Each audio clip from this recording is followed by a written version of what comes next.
Hello' friends, আজি আমি এই ভিডিঅ'টোত শিকিম অনলাইন SBI বেংক একাউণ্ট কেনেকৈ নিজৰ মোবাইল ফোনৰ পৰা অতি সহজতে এপ্লাই কৰিব পাৰি। এপ্লাই কৰিবলৈ আমাক আধাৰ কাৰ্ড আৰু পেন কাৰ্ডৰ প্ৰয়োজন হ'ব। অধিক জানিবলৈ এই ভিডিঅ'টো স্কিপ নকৰাকৈ শেষলৈকে চাব। এই চেনেলটো ছাবস্ক্ৰাইব কৰি দিব আৰু লগত থকা বেল আইকনটো প্ৰেছ কৰি দিব। যদি এই ভিডিঅ'টো ভাল পালে তেন্তে লাইক কৰি দিব আৰু বন্ধু বান্ধৱীসকললৈ শ্বেয়াৰ কৰি দিব। প্ৰথমে প্লে ষ্ট'ৰটো অ'পেন কৰিব। প্লে ষ্ট'ৰ অ'পেন কৰি ইয়াৰ চাৰ্চ বৰ্ডত গৈ চাৰ্চ কৰিব য়োনো SBI।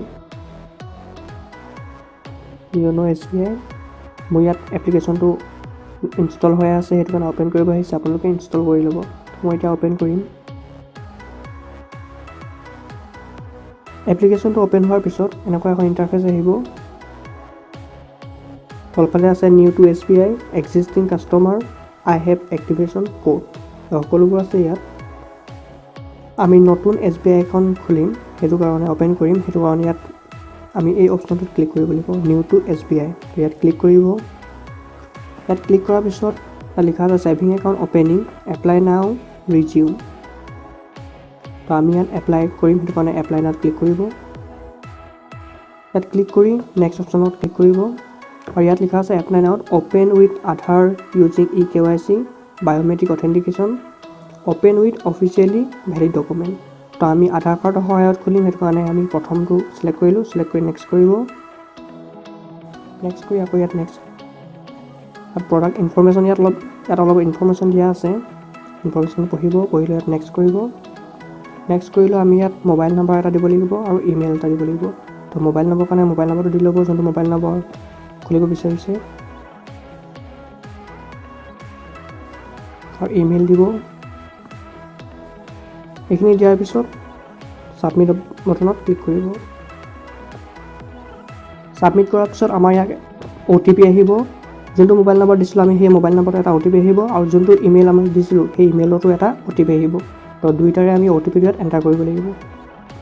OTP এণ্টাৰ কৰাৰ পিছত ছাবমিট বটনত ক্লিক কৰিব। ক্লিক কৰি ইয়াত পেন কাৰ্ড দিবলৈ আহিছে। তো এইখিনি ৰাইট ক্লিক কৰিব, ইয়াত পেন নম্বৰটো ইয়াত দি দিব, পেন কাৰ্ডৰ নাম্বাৰটো ইয়াত দি দিব। ইয়াত পেন কাৰ্ডৰ নাম্বাৰটো দি দিব আৰু এইখিনি টাৰ্মছ এণ্ড কণ্ডিশ্যনখিনি ক্লিক কৰি দিব আৰু নেক্সট বটনত ক্লিক কৰিব। ক্লিক কৰি আকৌ নেক্সট বটনত ক্লিক কৰিব। ইয়াত তিনিটা অপশ্যন আছে। তো আমি 2 নম্বৰ অপশ্যনটো চিলেক্ট কৰিব লাগিব, এণ্টাৰ আধাৰ নাম্বাৰ। তো আমি ইয়াত আধাৰ নাম্বাৰটো ইয়াত এণ্টাৰ কৰিব লাগিব। আধাৰ নাম্বাৰটো এণ্টাৰ কৰিব আৰু নিজৰ নামবোৰ ইয়াত ফিল আপ কৰিব। জেণ্ডাৰ, ডেট অফ বাৰ্থ, এই পাৰ্চনেল ডিটেইলছখিনি ফিল আপ কৰি ইয়াত ক্লিক কৰিব। আধাৰ কাৰ্ডৰ লগত নিজৰ পাৰ্মানেণ্ট এড্ৰেছটো ছেম হয়, আৰু নেক্সট বটনত ক্লিক কৰিব। ক্লিক কৰি ইয়াত প্লেচ অফ বাৰ্থ দিব, ক'ৰ হয়, country of birth India, citizenship India, nationality India, আৰু নেক্সট বটনত ক্লিক কৰিব। তো ইয়াত আমাৰ ইণ্টাৰনেট বেংকিঙৰ কাৰণে ইউজাৰ নেম এটা বিচাৰিছে। তো আমি ইয়াত ইউজাৰ নেমটো দিম। মেক্সিমাম 20 কেৰেক্টাৰ হ'ব লাগে। আৰু ইয়াত এভেইলেবিলিটি চেক কৰিব, নামটো আছেনে নাই। তো এভেইলেবল হয়। আৰু ষ্ট্ৰং পাছপৰ্ট এটা দিব। পাছপৰ্টটো হ'ব লাগিব 8 to 20 কেৰেক্টাৰৰ ভিতৰত।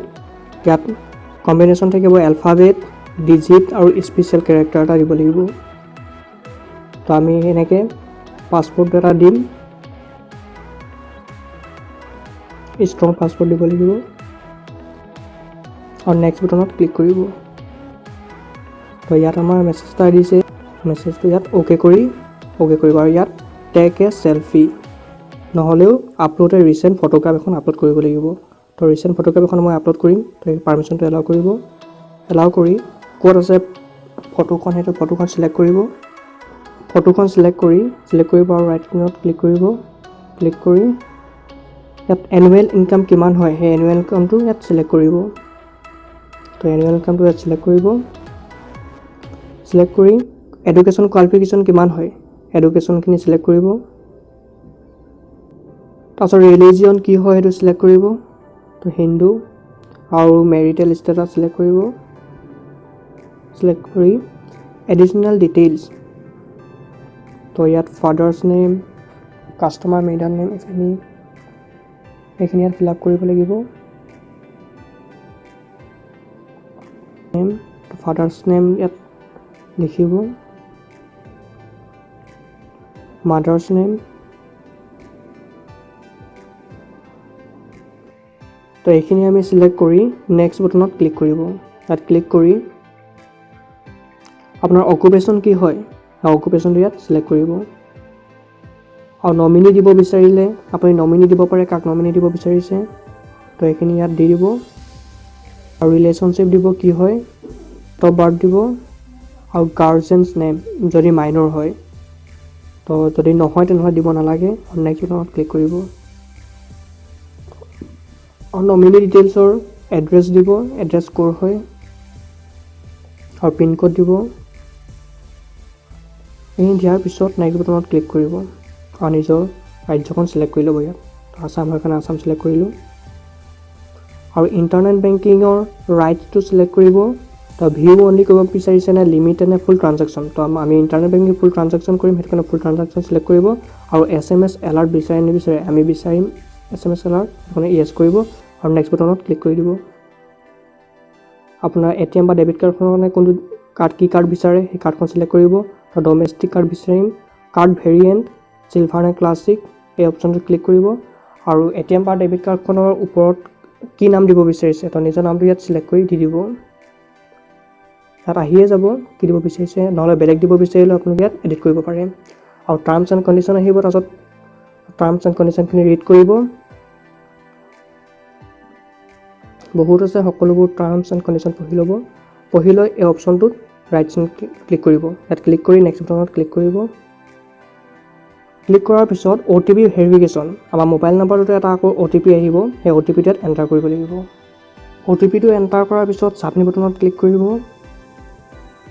ছাবমিট কৰাৰ পিছত আমাৰ ইয়াত ৰেফাৰেন্স কোড এটা আহিব এপ্লিকেশ্যন কমপ্লিট হোৱাৰ পিছত আমাক এটা ৰেফাৰেন্স কোড দিব এই কোডটো 15 দিনৰ ভিতৰত নিজৰ ওচৰৰ যিকোনো SBI ব্ৰাঞ্চলৈ গৈ এই কোডটো দিব লাগিব আৰু লগতে এড্ৰেছ প্ৰুফ দিব লাগিব যিটো আমি চুজ কৰিছিলোঁ এপ্লাই কৰাৰ সময়ত যেনেকৈ আধাৰ কাৰ্ডখন আৰু ইয়াৰ অৰিজিনেল কাৰ্ডখন আৰু জেৰক্স কপি এটা দিব লাগিব তেতিয়া hand to hand debit card দি দিব এই ৰেফাৰেন্স কোডটো যিকোনো SBI ব্ৰাঞ্চলৈ গৈ দিব পাৰে যিটো ব্ৰাঞ্চত আপুনি একাউণ্ট ওপেন কৰিম বুলি ভাবিছে তাতে এই ৰেফাৰেন্স কোডটো দিব আৰু লগতে এটা এড্ৰেছ প্ৰুফ দিব যিখন আপুনি এপ্লাই কৰাৰ সময়ত চুজ কৰিছিল debit card hand to hand দিয়ে আৰু এই একাউণ্টটো যিহেতু ডিজিটেল একাউণ্ট হয় সেইবাবে পাছবুক নিদিয়ে পাছবুকৰ সলনি ষ্টেটমেণ্ট দিয়ে যিটো আপুনি এপ্লাই কৰাৰ সময়ত ইমেইল দিছিলে সেই মেইলটোত প্ৰত্যেক মাহতে ষ্টেটমেণ্টখন চেণ্ড কৰিব যদি ভিডিঅ'টো চাই ভাল পালে তেন্তে লাইক আৰু শ্বেয়াৰ কৰি দিব আগলৈ এনেকুৱা ভিডিঅ' পাই থাকিবৰ বাবে চেনেলটো ছাবস্ক্ৰাইব কৰি দিব আৰু কাষত থকা বেল আইকনটো প্ৰেছ কৰি দিব থেংক ইউ